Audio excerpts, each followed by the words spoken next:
won't be the first time that my sense of humour has got the better of me, and I must confess that when face masks first started becoming the thing, my mind went back several centuries to the plague and plague doctors, and in particular the bird mask. Could I have created my own pattern for this? Absolutely. Did I want to? Not so much. Why reinvent the wheel? I ended up at stormthecastle.com, where there is a lovely 4-page template that you can download in PDF format.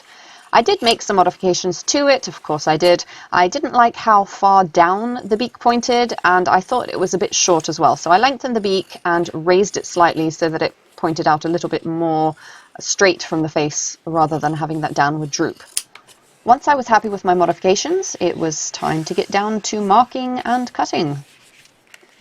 Now, if you've watched any of my previous videos, you've probably come face to face with my love for reutilizing and repurposing materials. The leather being used in this project came from a sofa. The frame had broken, we were throwing it out, but before that happened, I went through and I cut off all of the leather pieces to save for future projects.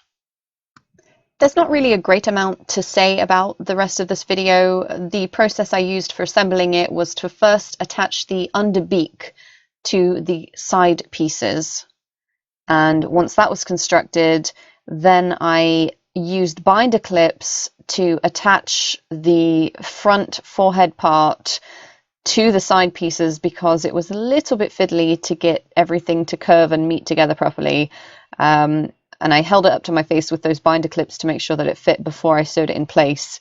I should probably also note that my wonderful 1934 cast iron Singer sewing machine, treadle machine, is an absolute wonderful machine for using with leather. It sewed through, I think it was 3 layers at a time in some places, with no problems whatsoever.